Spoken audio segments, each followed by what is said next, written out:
As of tonight, more than 12 million people are out of work. And as of tonight, 8 million more Americans have fallen into poverty, and more families are going hungry every day. Those hit hardest are women and people of color.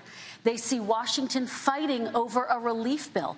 Mr. President, why haven't you been able to get them the help they need? 30 seconds here. Because Nancy Pelosi doesn't want to approve it. I do. But you're the president. I do, but I still have to get. Unfortunately, that's one of the reasons I think we're going to take over the House, because of her. Nancy Pelosi doesn't want to approve anything because she'd love to have some victories on a date called November 3rd. Nancy Pelosi does not want to approve it. We are ready, willing, and able to do something. Don't forget, we've already approved 3 plans, and it's gone through, including the Democrats, in all fairness. This one she doesn't want. It's near the election because she thinks it helps her politically. I think it hurts her politically. All right, Mr. Vice President. You know, the Republican leader in the United States Senate said he can't pass it. He will not be able to pass it.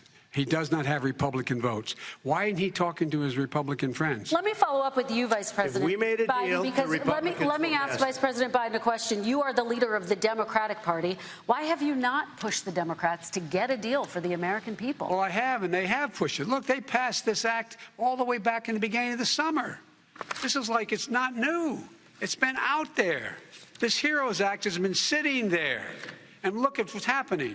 When I was in charge of the Recovery Act with $800 billion, I was able to get $145 billion to local communities that have to balance their budgets and states that have to balance their budgets, so then have to fire firefighters, teachers, first responders, law enforcement officers, so they can keep their cities and counties running. He will not support that. They have not done a thing for them. And Mitch McConnell said, let them go bankrupt.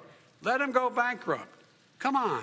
What's the matter with these guys? The bill that was passed in the House was a bailout of badly run, high-crime, Democrat, all run by Democrats, cities and states.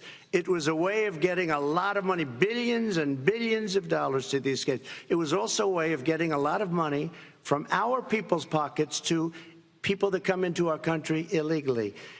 We were going to take care of everything for them. And what that does, and I'd love to do that, I'd love to help them, but what that does, everybody all over the world will start pouring into our country. We can't do it.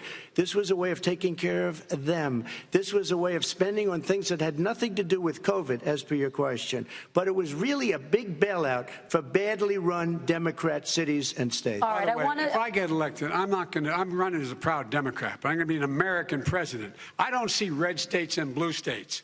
What I see is American, United States. And folks, every single state out there finds themselves in trouble. They're going to start laying off, whether they're red or blue, cops, firefighters, first responders, because teachers, because they have to balance their budget. And the founders were smart. They allowed the federal government to deficit spend to compensate for the United States of America. I want to talk about the minimum wage, gentlemen. Mr. Vice President, we are talking a lot about struggling small businesses and business owners these days. Do you think this is the right time to ask them to raise the minimum wage? You, of course, support a $15 federal minimum wage. I do, because I think one of the things we're going to have to do is we're going to have to bail them out, too. We should be bailing them out now, those small businesses. You got 1 in 6 of them going under. They're not going to be able to make it back. They passed a package that allows us to be able to call PPP. Money is supposed to go to help them do everything from organize how they can deal with their businesses being open safely. Schools, how they can make classrooms smaller, how they can hire more teachers, how they can put ventilation systems in. They need the help. The businesses as well as the schools need the help. But these guys will not help them. Is not giving them any of the money. We are going to move on to immigration, one thing very but I quickly, want to get your reaction. We have to help our small businesses by raising the minimum wage. That's not helping. I think it should be a state option. Alabama is different than New York. New York is different from Vermont. Every state is different. It should be a state option. You said very recently. We have to help. It's very important. We have to help our small businesses. How are you helping your small businesses when you're forcing wages? What's going to happen, and what's been proven to happen, is when you do that, these small businesses fire many of their employees. You said very recently you would